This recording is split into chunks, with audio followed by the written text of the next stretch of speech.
Bonjour ou bonsoir à tous. J'ai ce petit message qui est dans mon esprit, que je veux partager.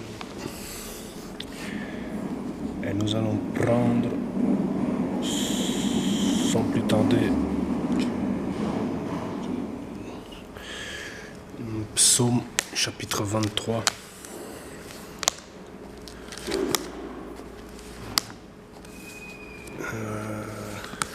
Et le verset, nous allons lire tous les chapitres.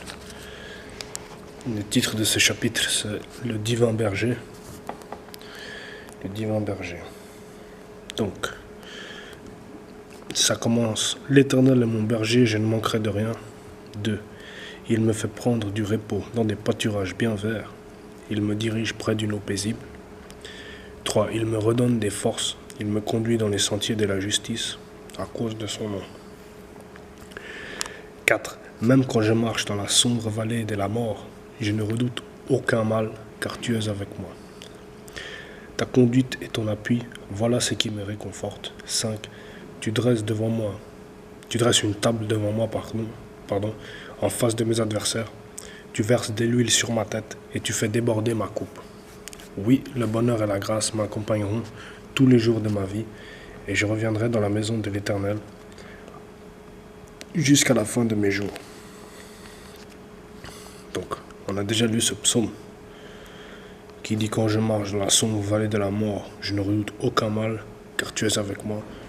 Ta conduite et ton appui, voilà ce qui me réconforte. Donc, peu importe les circonstances, le Saint-Esprit va nous garder, même dans des vallées, même dans des difficultés, même dans...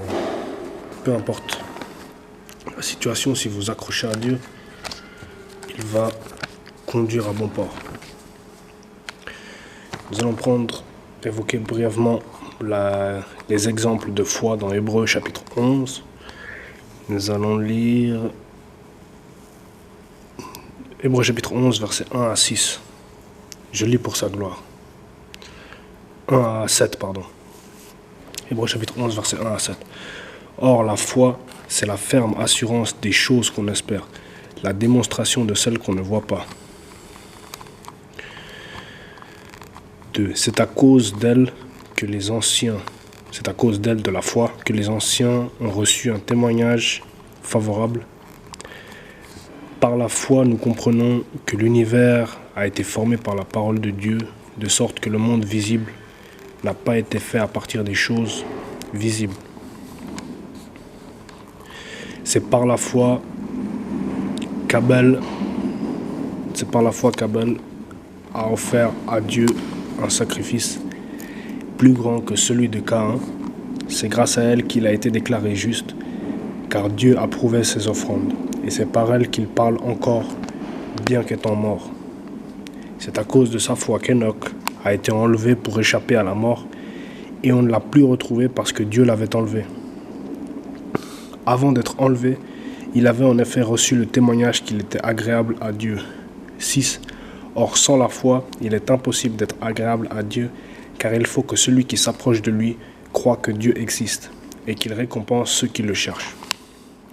C'est par la foi que Noé, averti des événements que l'on ne voyait pas encore et rempli d'une crainte respectueuse, a construit une arche pour sauver sa famille. La crainte respectueuse, c'est le Saint-Esprit. Et quand on est rempli du Saint-Esprit, on a une crainte respectueuse qui découle. C'est par elle qu'il a condamné le monde et est devenu héritier de la justice qui s'obtient par la foi. Amen. Donc, ce que je vous ai dit là, c'est venu dans mon esprit maintenant, en lisant le verset, grâce au Saint-Esprit. Prenons Job, livre de Job, au chapitre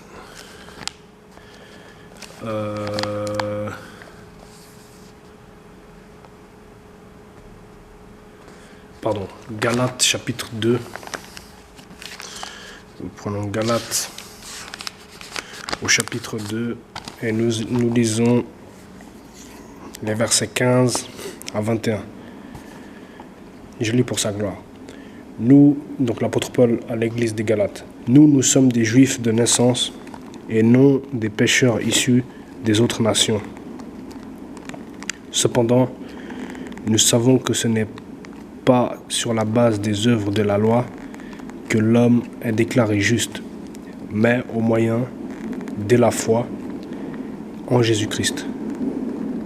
Au moyen de la foi en Jésus-Christ.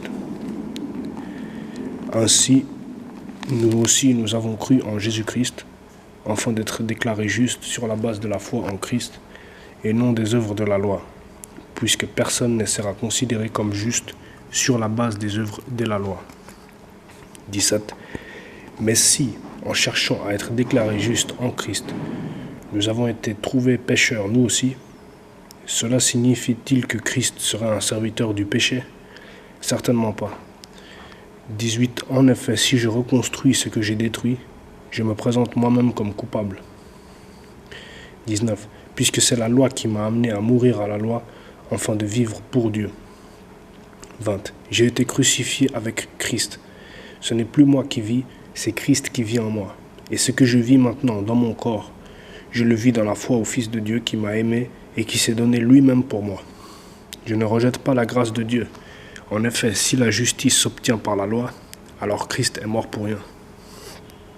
Voilà. Verset 20 dit, « J'ai été crucifié avec Christ. Ce n'est plus moi qui vis, c'est Christ qui vit en moi. Et ce que je vis maintenant dans mon corps, je le vis dans la foi au Fils de Dieu qui m'a aimé et qui s'est donné lui-même pour moi. J'ai été crucifié avec Christ. Ce n'est plus moi qui vis, c'est Christ qui vit en moi. » Amen. Prenons à présent Job, chapitre dans l'Ancien Testament, le livre de Job. On l'a pas, je sais même pas si je l'ai lu, peut-être que je l'ai lu, mais Job, chapitre 21. Peut-être qu'on va lire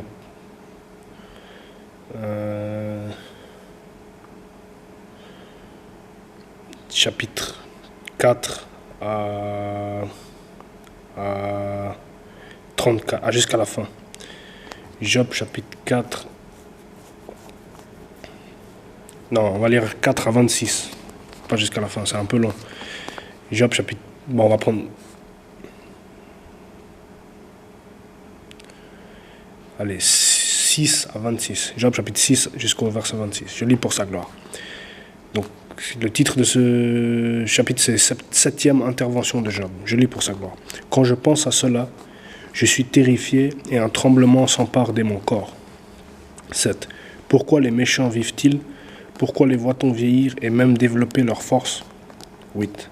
Ils voient leur descendance s'affermir à leur côté, leurs rejetons prospèrent sous leurs yeux. 9. Dans leur maison règne la paix, sans aucune peur. Le bâton de Dieu ne vient pas les frapper. 10. Leurs taureaux transmettent leur sperme à coup sûr, leurs vaches mettent bas et n'avortent pas. 11. Ils laissent courir leurs enfants comme des brebis, et leurs jeunes garçons peuvent gambader librement. 12. Ils chantent au son du tambourin et de la harpe, ils se réjouissent au son des instruments à vent. 13. Ils finissent leur jour dans le bonheur et ils descendent en un instant au séjour des morts. 14. Pourtant ils disaient à Dieu, éloigne-toi de nous, nous ne désirons pas connaître tes voies. Qu'est-ce donc le Tout-Puissant pour que nous le servions? Que gagnerons-nous à lui adresser nos prières? 16. Certes, leur bonheur ne dépend pas d'eux-mêmes. Ainsi, les projets des méchants sont bien loin de moi.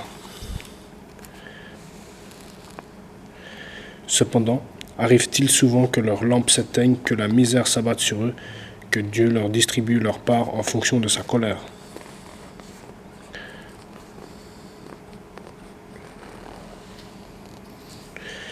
« 18. Qu'ils soient pareils à la paille emportée par le vent, à la balle enlevée par le tourbillon. » 19. Est-ce au fils du méchant que Dieu réserve le malheur?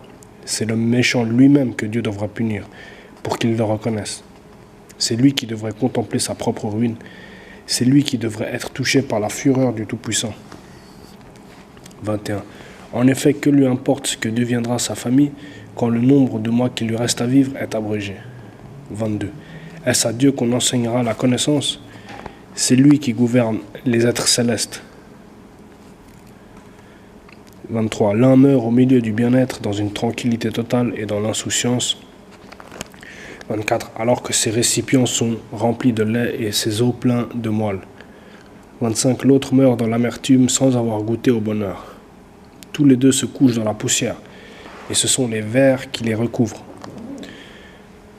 Je sais bien quelles sont vos réflexions et les pensées violentes qui vous animent vis-à-vis de moi. 28. Vous dites, où est la maison du grand homme? Où est la tente qu'habitaient les méchants? 29. N'avez-vous pas interrogé les voyageurs? Allez-vous négliger leurs témoignages? Lorsque vient la misère, celui qui fait le mal est épargné. Lorsque la colère déferle, il y échappe. 31. Qui lui reproche en face sa conduite? Qui lui rend ce qu'il a fait? 32. Quand il est emmené au cimetière, on veille sur l'emplacement de sa tombe. 33. Les mottes de la vallée sont légères pour lui. Les mottes de la vallée sont légères pour lui. Chacun se joint au cortège qui le suit. Une foule innombrable le précède. Pourquoi donc m'offrir des consolations sans consistance? Vos réponses ne sont que tromperies. Voilà. Ça c'est Job. Bon, j'ai lu jusqu'à la fin. Emporté par le zèle. Job chapitre 21. Dans l'Ancien Testament. Job, c'est quelqu'un qui est un homme de Dieu, qui était intègre, droit. Et Dieu a permis que tout lui soit, sa famille, sa santé, ses biens, tout lui soit enlevé.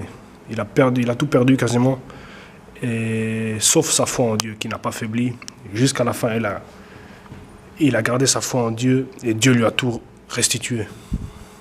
À la fin, Dieu lui a tout restitué. Mais il a beaucoup souffert, mais il a tenu ferme jusqu'au bout.